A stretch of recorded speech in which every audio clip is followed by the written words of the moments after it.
Dios. Vamos a la carta del apóstol Pablo a los tesalonicenses.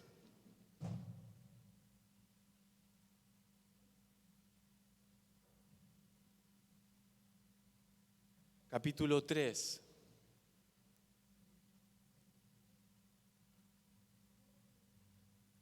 Segunda carta del apóstol Pablo a los tesalonicenses, capítulo 3. Desde el versículo 1 vamos a leer.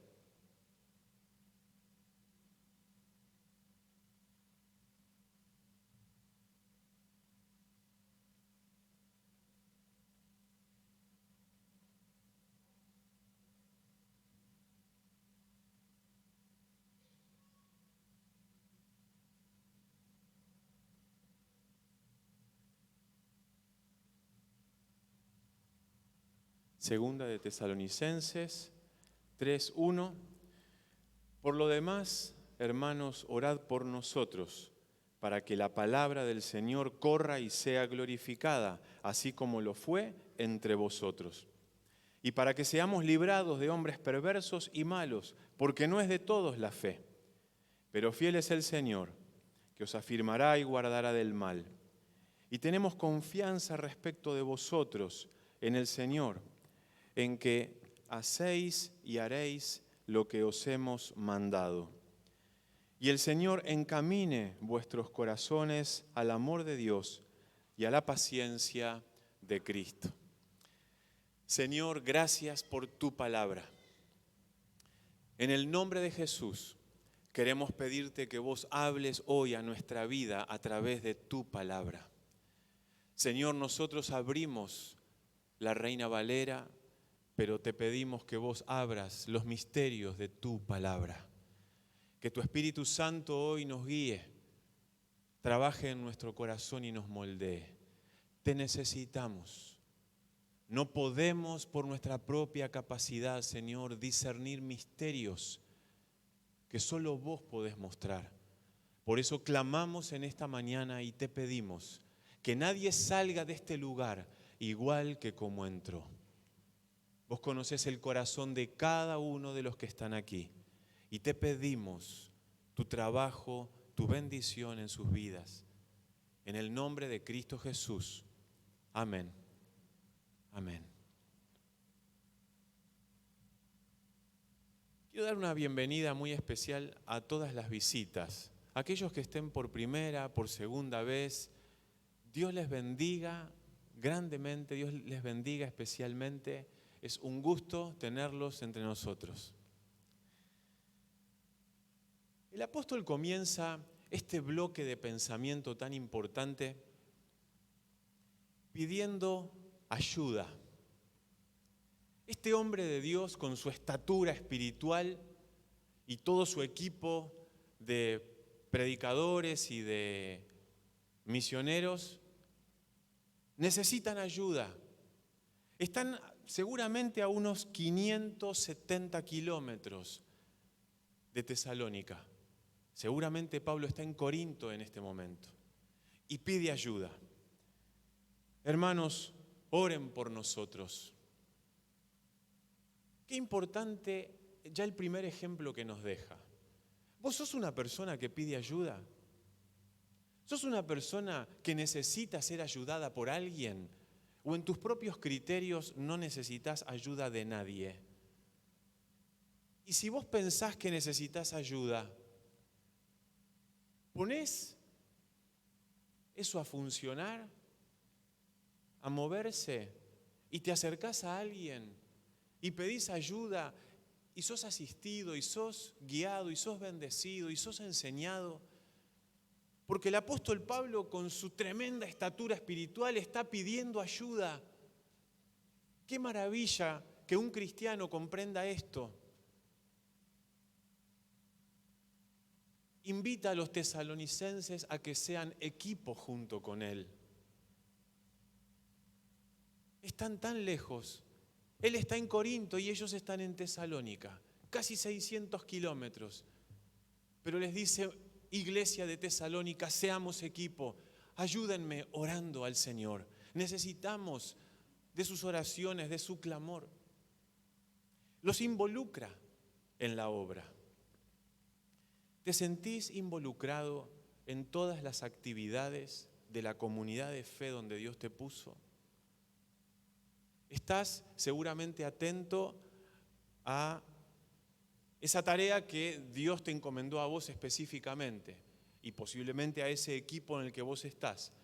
Pero la importancia de sentirse equipo con toda la iglesia, cada actividad. Vos sabés que los jóvenes se reúnen los sábados. ¿Pedís por sus vidas? ¿Pedís por un llamado de Dios a sus vidas, a sus corazones? Qué importante es, si vos sabés que el sábado hay actividad juvenil, entonces yo el sábado me agendo ponerme de rodillas en casa. No tengo necesidad a lo mejor de ir y contarle a los chicos, a los jóvenes que estoy orando por ellos. A lo mejor sí tengo ese deseo de compartirles para que se sepan acompañados y orados por mí y por mi familia. Pero qué importante es que puedas orar, pedir por los jóvenes, por los adolescentes. ¿Sabés que se reúnen los viernes? Entonces pedir por ellos. El equipo que está trabajando con adolescentes no está jugando, no está queriendo divertirlos el viernes a la noche. Se los está sacando a Satanás de la mandíbula. Están haciendo un trabajo dificilísimo. Están dejando la vida trabajando y sirviendo. Si vos supieras la batalla espiritual impresionante que se está librando con los jóvenes, con los adolescentes. ¿Quién será el próximo llamado al pastorado en Echesortu? ¿Vos pedís por eso? Porque acá la Biblia me enseña que tenemos que pedir por la obra, por el crecimiento, por el avance. Oren por nosotros, estamos predicando, somos punta de lanza en Corinto, la cosa está dificilísima. Nuestras vidas penden de un hilo todo el tiempo. Oren por nosotros. ¿Orás por Casela? ¿Conocés Casela? Hay hermanos que están yendo a Casela por primera vez después de 3, 4 años. Excelente. ¿Cuánto tiempo hace que te congregás en Echesortu, acá en este templo, y tenés que conocer Casela? Tenés que ir, tenés que estar. ¿Conociste el trabajo en embajadores que se hizo durante 10 años en Fisherton? ¿Fuiste parte de eso? ¿Oraste por los líderes que trabajaron, que sirvieron durante ese periodo de tiempo importantísimo? El apóstol Pablo deja esto bien en claro. Nadie pelea solo, nadie está solo. Nadie es tan fuerte que no necesite ayuda de otro. Nadie es tan débil que no pueda darle una mano a alguien.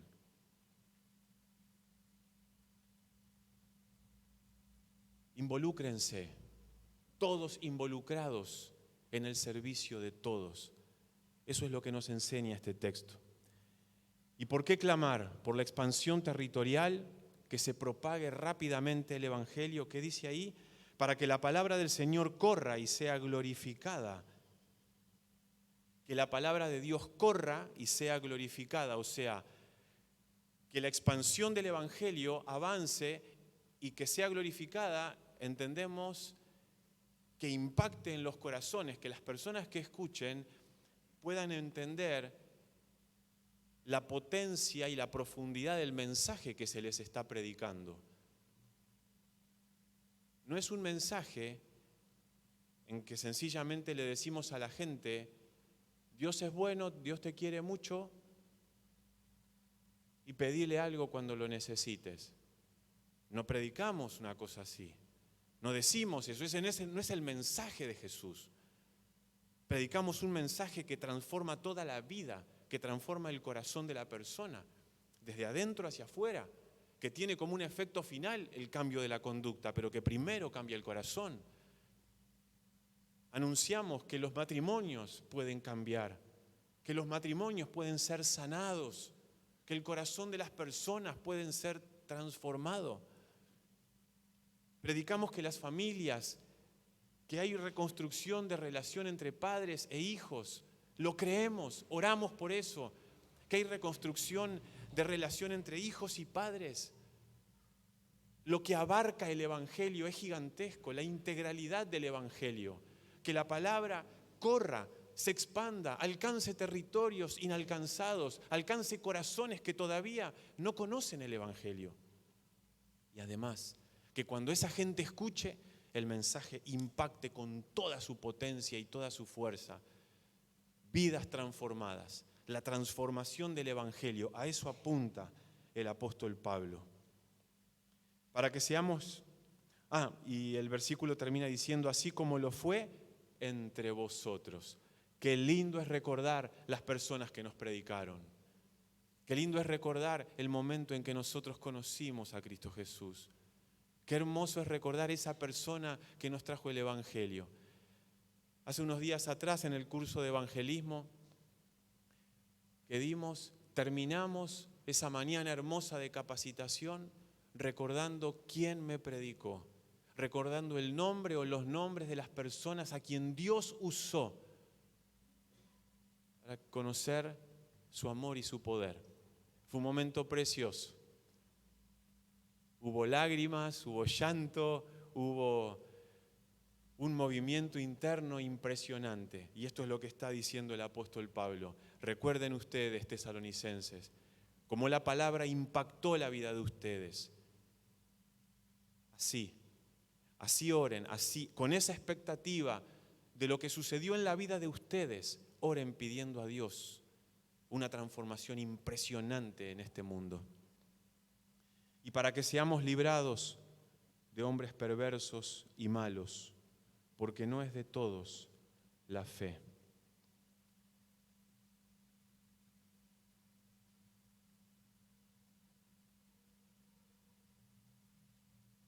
Orar por las personas malas, personas que se oponen al Evangelio todo el tiempo, personas que todo el tiempo encuentran motivos para hablar mal del Evangelio, para hablar mal de vos, para hablar mal de Dios, personas que todo el tiempo tienen actitudes que impiden que el mensaje avance. Es un misterio para nosotros porque Dios permite estas situaciones.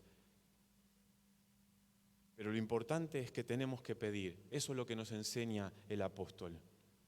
Gente que se opone sistemáticamente al Evangelio hasta el asesinato, como en aquella época. Bueno, ahora también hay algunos lugares, algunos territorios del mundo en donde también, si predicas te matan, ¿no es cierto? Pero evidentemente para el apóstol Pablo la oración tiene efectos asombrosos. La oración tiene efectos transformadores. La oración puede cambiar las cosas. Entendemos que el que cambia las cosas es Dios. Pero hay algo misterioso que nunca vamos a poder llegar a entender completamente ni explicar completamente. ¿Por qué tenemos que pedir aquellas cosas que Dios quiere hacer? Pero sin embargo la Biblia es clara y tenemos que ser obedientes y pedir, y pedir, y pedir que el Evangelio avance y corra sin impedimento. Estoy a una súplica de distancia de cambios radicales, de cambios importantes. ¿Cómo nos ha costado a los cristianos entender esto? Tal vez muchos de nosotros entendemos la oración como un tiempo como, bueno, oro porque tengo que orar, porque soy cristiano y entonces paso un rato hablando con Dios. Pero si yo entendiera la magnitud y la profundidad que tiene y que Dios le da a la oración, si yo puedo de repente mirar mi vida y llegar a imaginar que tal vez podría estar hoy viviendo en situaciones distintas si hubiera orado más, si hubiera pedido más. ¿Por qué cuando le preguntan a Billy Graham, si usted pudiera volver a vivir su vida, ¿qué haría distinto? Y él dice, yo creo que haría todo igual excepto una cosa, oraría mucho más. ¿Qué había descubierto Billy Graham al fin de sus días? Que Dios tiene un poder asombroso y extraordinario y que cuando pedimos y cuando oramos, Dios interviene y hace cosas que nosotros jamás podríamos hacer.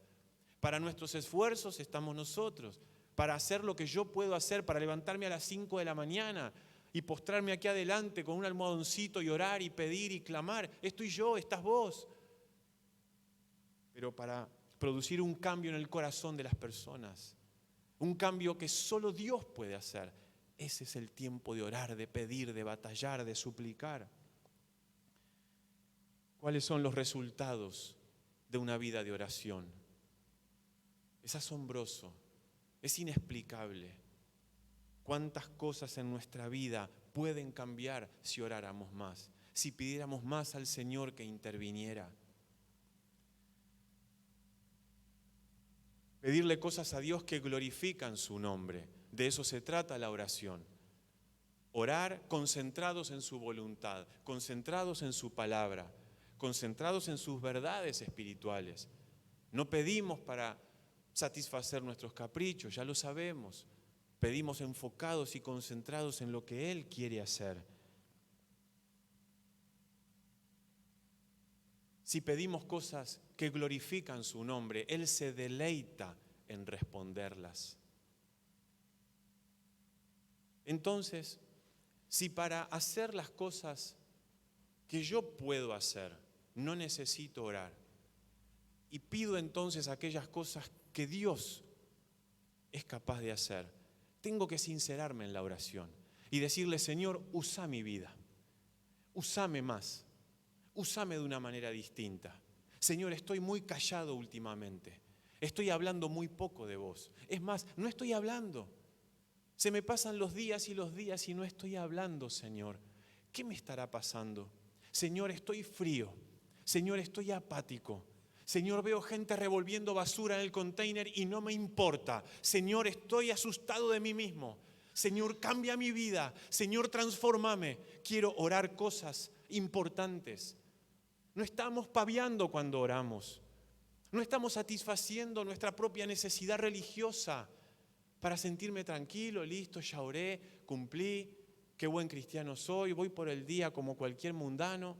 No, estoy pidiendo a Dios una transformación espiritual real, seria, de raíz en mi vida y en mi corazón. Quiero ser todo lo que Dios quiere que yo sea. Entonces, Padre, haz un milagro en mi vida hoy. Ayúdame a predicar. Quiero crecer espiritualmente. Revelame tu palabra. Quiero concentrarme en tu voluntad. Toca vidas para tu gloria a través de mi vida. Señor, vos sabés, vos y yo sabemos lo pecador que soy, pero si mi vida te sirve para algo, úsala.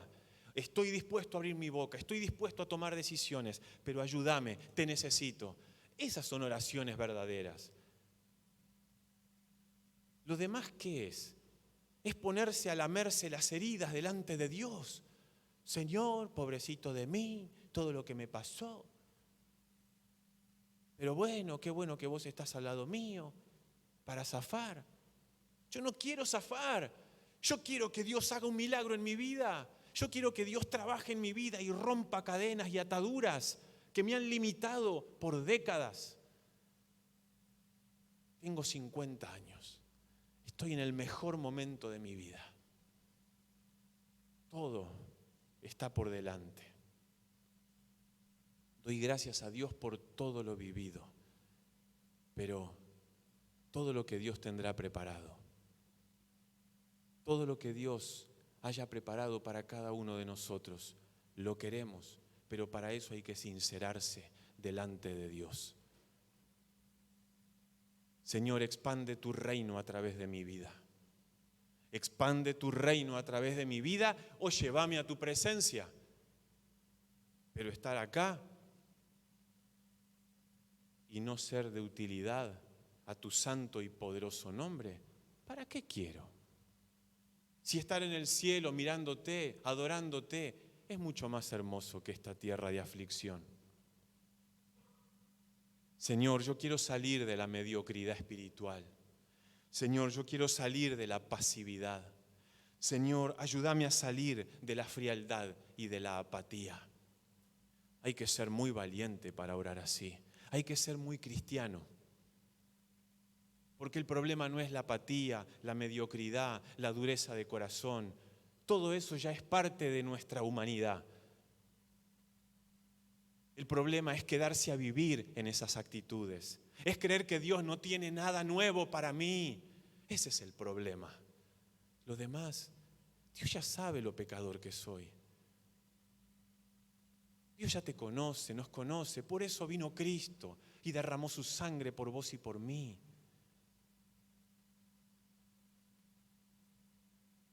No es de todos la fe, termina diciendo el versículo. Cuesta un poco asumir eso, que no es de todos la fe. Nos gustaría que fuera de todos la fe. Queremos que todo el mundo se convierta, que todo el mundo escuche la predicación del Evangelio y tenga una actitud distinta frente a la palabra. Pero no depende de mí, no depende de vos. De vos y yo, ¿qué depende? Por lo que dice el texto bíblico. Orar y predicar, orar y predicar. Una vez fui a una reunión bastante grande y vino un predicador, un pastor que había fundado 17 iglesias. Eran mis primeros años de creyente, así que era muy audaz. Y me metí como pude entre toda la gente y llegué hasta donde estaba el predicador. Y le dije, discúlpeme, pastor, ¿con qué sueña usted? ¿Cuáles son los planes que usted y sus líderes tienen? Y me miró así y habrá dicho, ¿y este de dónde salió? Y me dijo, nosotros queremos predicar y predicar. Queremos predicar la palabra y predicar la palabra. Él, con sus 17 iglesias fundadas, entendía que Dios lo había llamado a predicar palabra de Dios y que Dios hiciera lo que quisiera hacer. No es de todos la fe. No depende de vos, no depende de mí. ¿Y qué depende entonces? Depende orar y predicar. Esto tal vez destruye el deseo de ser héroes. Puede ser. Si alguien tiene vocación de héroe, bueno, no es de todos la fe. Señor, usa mi vida. Señor, toca corazones. Eso depende de mí. Orar y predicar. Estás a una súplica de distancia de ver la mano de Dios interviniendo a través de tu vida y de tu ministerio.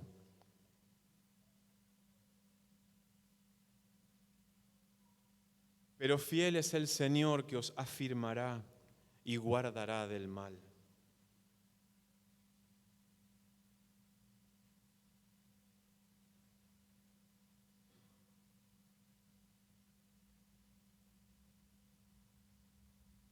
La palabra de Dios nos dice que Dios es fiel.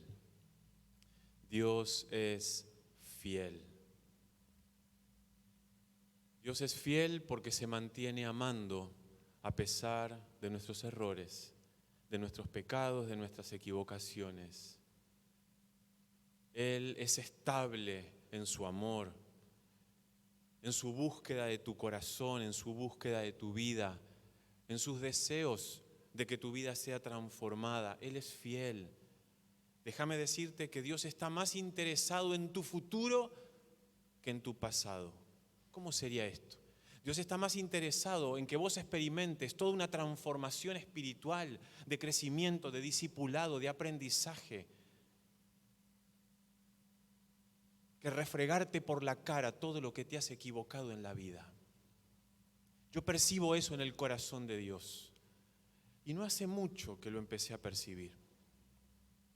Que Dios está más interesado en experimentar la potencia y la transformación del discipulado permanente que en que Él me refriegue por la cara todo lo que me equivoqué, lo que hice mal, las decisiones que cometí equivocadamente. Decimos que Dios es fiel, que Dios es confiable, que Dios es amorosamente constante. Dios es digno de confianza. Me bendijo mucho la palabra que compartió nuestra hermana Patricia en el segundo libro de Crónicas, capítulo 6, versículo 4, cuando nos leí esta palabra que dice: lo que Dios prometió con su boca, lo ha cumplido con su mano. Por eso decimos que nuestro Dios es fiel, porque es totalmente coherente y consecuente en su amor y en su búsqueda de nuestra vida. Dios no es un Dios impredecible. Él se revela como un Dios predecible en el sentido de que nos reveló su carácter, cómo Él es, para que lo conozcamos. Porque Dios deseó ser amado por vos y por mí, tanto como Él nos ama a nosotros. Entonces Dios no es un Dios impredecible. Él reveló la manera en que desea ser adorado, honrado y obedecido. Dios no es un Dios caprichoso que hace tonterías, que nos sorprende con cosas impensadas. Dios no es un Dios arbitrario. Dios podría hacer todas esas cosas si Él quisiera, porque Él es Dios. Pero Dios decidió que vos y yo conozcamos su carácter para saber cómo relacionarnos con Él. ¿Te das cuenta qué hermoso lo que Dios hizo? Dios se dio a conocer. Entonces Dios no te sorprende con tonterías, con cosas que vos decís, ¿y por qué Dios está con esta actitud si no lo puedo entender? La verdad me faltan las palabras para poder entender esto. Que Dios me ayude. Dios no solo está en su trono, Dios además de estar en su trono, es un Dios fiel porque está a mi lado. Tantas veces dije, Señor, estás en tu trono en los momentos difíciles. Y tal vez para completar la frase tenía que decir, y además de estar en tu trono blanco y sublime, estás a mi lado, sosteniéndome porque vos sos fiel.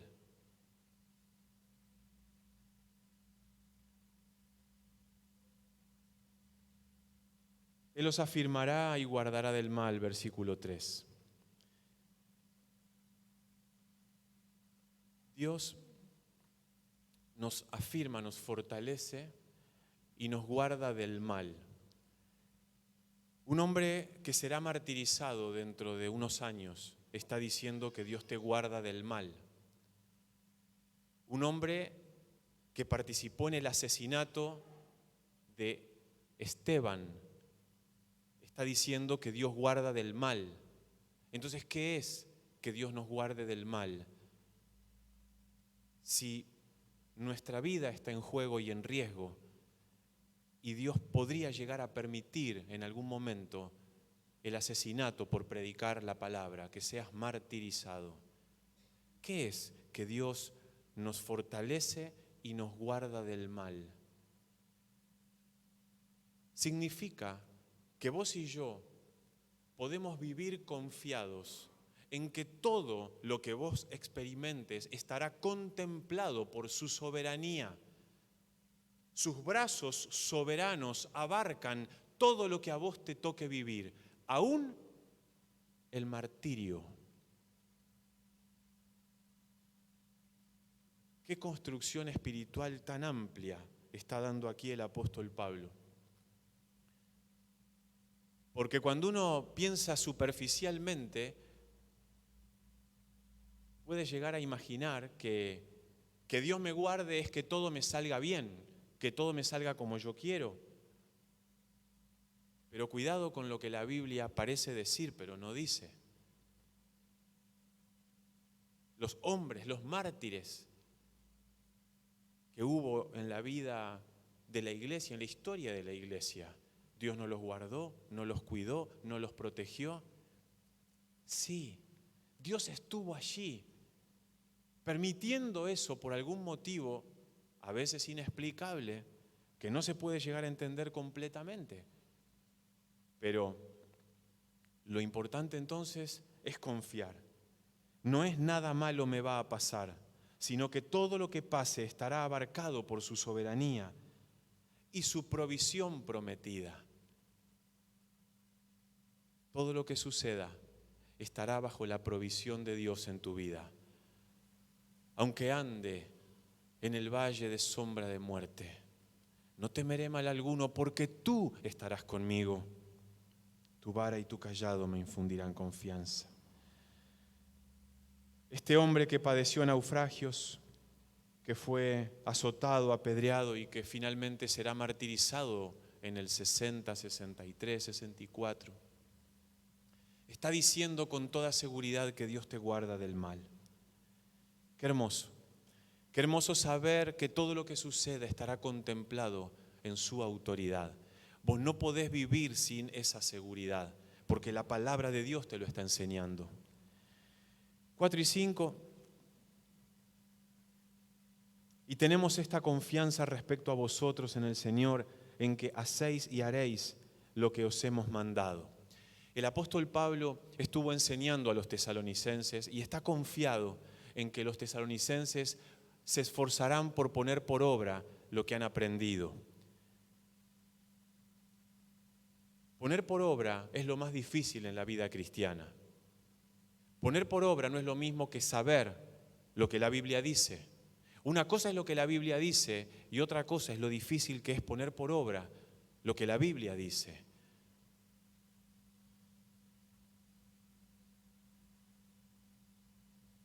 Estamos confiados en que ustedes, tesalonicenses, lucharán y lucharán por llevar a la práctica todo lo que han aprendido, todo lo que les hemos enseñado, todo lo que les hemos inclusive mandado ahora por carta. No es lo mismo hablar de oración que orar, dijimos hace un par de domingos.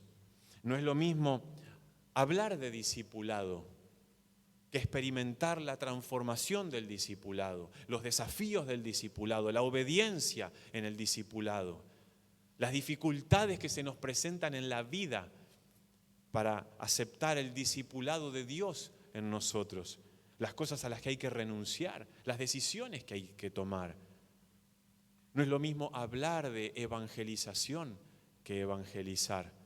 Esto es lo que está diciendo el apóstol sobre los tesalonicenses. Estamos confiados en que ustedes se esforzarán en poner por obra y lucharán en llevar a la práctica. Si conocierais estas cosas, bienaventurados seréis si las hiciereis, ¿no? No es lo mismo hablar de humildad que ser humilde.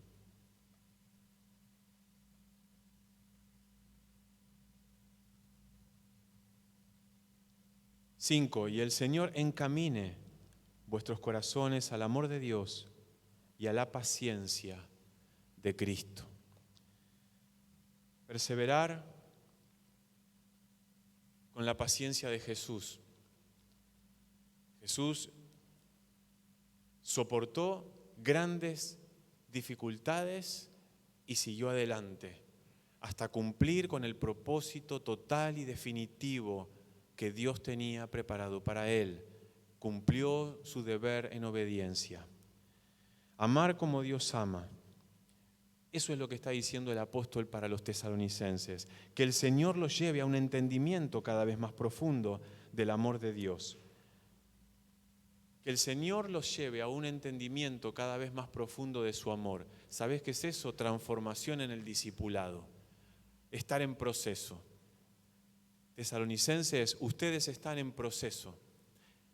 Que Dios les revele más acerca de su amor para poder relacionarse con Él, entendiendo el amor verdaderamente de Dios. ¿Sabés qué es entender el amor de Dios? Entender la gracia de Dios. Una persona es madura espiritualmente cuando comprende en plenitud y en profundidad la gracia divina. Lo demás es legalismo. Lo demás es solamente acciones frías y simplemente acciones. Conocer la gracia de Dios, amar con un corazón como el que Dios ama a mi hermano, a pesar de sus errores, de sus debilidades, de sus pecados. Eso es ser una persona madura espiritualmente. Ser una persona severísima con el pecado del otro no es ser maduro espiritual. Qué importante es comprender a qué Dios le llama madurez. Él es el maduro, Él es el verdaderamente espiritual y nos ama incondicionalmente. Entonces, ¿con qué calidad de amor yo me relaciono con los demás? Por eso la insistencia que en la vida de comunidad de fe, lo que me une siempre es el amor, no la perfección del otro. Qué importante es esto, ¿no? Como Cristo os amó, así hacedlo vosotros. No hay otro camino.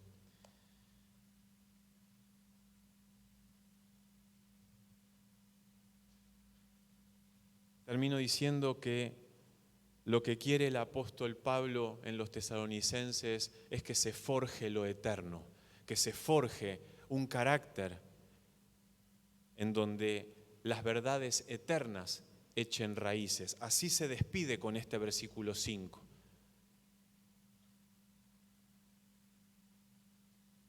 Por más que yo le enseñe a alguien que debe perdonar, nada sucederá si el Espíritu Santo no se lo revela.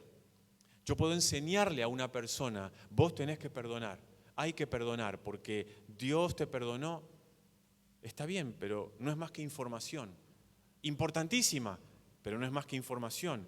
El Espíritu Santo tiene que llegar a esa persona, tomar la información que se le dio en el discipulado y que esa información impacte internamente. Y para esa tarea solo el Espíritu Santo ha sido encomendado. Entonces, por eso está diciendo al terminar este bloque de pensamiento del versículo 5, el Señor encamine vuestros corazones al amor de Dios y a la paciencia de Cristo. Hay una transformación espiritual que tiene que suceder en sus vidas, que nunca se detiene. Hermanos, en estos versículos que hemos leído, vemos una iglesia que avanza. Esa es la cabeza que tiene Pablo. Ese es el pensamiento que llena su cabeza y su corazón. Una iglesia en transformación, una iglesia en constante avance. Todo lo opuesto a una iglesia que se estanca, una iglesia que simplemente busca seguridades, que toma todas las decisiones para encontrar seguridad en este mundo. Todo lo opuesto. Acá el apóstol Pablo arranca diciendo, oren por nosotros porque la situación es dificilísima. Venía de Filipos, había pasado a Berea, de Berea a Tesalónica, de Tesalónica a Atenas, de Atenas a Corinto. No para, el apóstol no para porque entiende que eso es ser iglesia. ¿Cuál es el nuevo desafío, Señor? Gracias por esto que nos diste, gracias por esta bendición recibida, gracias por este desafío aceptado y concretado en obediencia. ¿Qué es lo que viene? Señor, ¿qué viene? ¿Cuál es la nueva decisión que está en carpeta de Dios?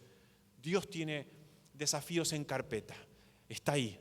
Me lo imagino a Dios con su carpeta acá y ahí todo ordenadito de lo que viene, el paso siguiente, después el otro, después el otro. Dios es coherente y consecuente en su trabajo y en su anhelo para nuestra vida.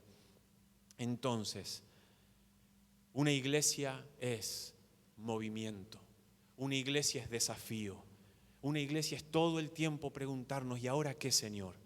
¿Y ahora qué viene? Y Dios rompiendo nuestra seguridad humana para llevarnos a nuevos y grandes desafíos. Y para estas cosas, ¿quién es suficiente? Qué bueno que te sientas incapaz, porque los desafíos cuando salen del corazón de Dios, lo primero que nos hacen sentir es nuestra incapacidad, porque no son desafíos que tienen como objetivo que vos puedas resolverlos con tu propia fuerza y tu propia habilidad y con tus propios recursos. Qué bueno que en los desafíos que estás teniendo por delante te sientas tan incapaz, tan inseguro, tan débil, tan pecador. La cosa viene bien si sentís todo eso, porque entonces tu dependencia a Dios va a crecer. Y eso es lo único que Dios está buscando. Cuando te sentís débil, Dios está buscando que te sientas fuerte en Él. Ese es nuestro Dios. Una iglesia en constante movimiento, una iglesia que no para, una iglesia que avanza. Una iglesia que ora por los nuevos pastores que Dios levantará en la iglesia bautista en Echesorto. Una iglesia que está orando por las nuevas obras que tienen que abrirse saliendo de esta comunidad de fe. Señor, danos 1000 nuevos pastores en Rosario en la próxima década. ¿Solo yo oro así? ¿Solo yo he llorado ahí en ese primer banco a las 4 de la mañana pidiendo eso? No me digan que yo solo. Danos 1000 pastores en los próximos 10 años. Es una oración permanente. Te invito a que te sumes a este clamor. Te invito a que te sumes a este clamor y a esta oración. Tenemos que orar por una iglesia en movimiento, que avanza, que no se detiene. ¿Estás dispuesto a que tu hijo sea llamado al pastorado? ¿Estás dispuesto a que tu esposo sea llamado?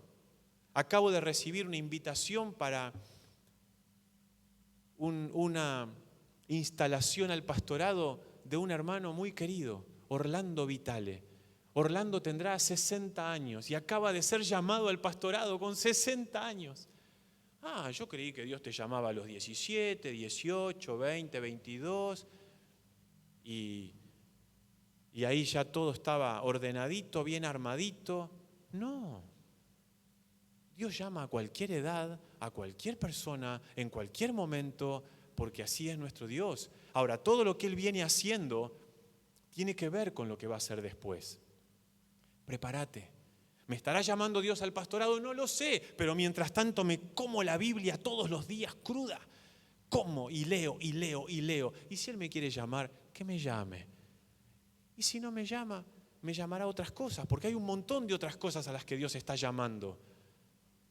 En primer lugar, lo que venimos diciendo y repitiendo todos los domingos, hacer testigos. Esa es para todos, Esa es para todos, ser testigos de su amor. Testigos de Juan 3:16.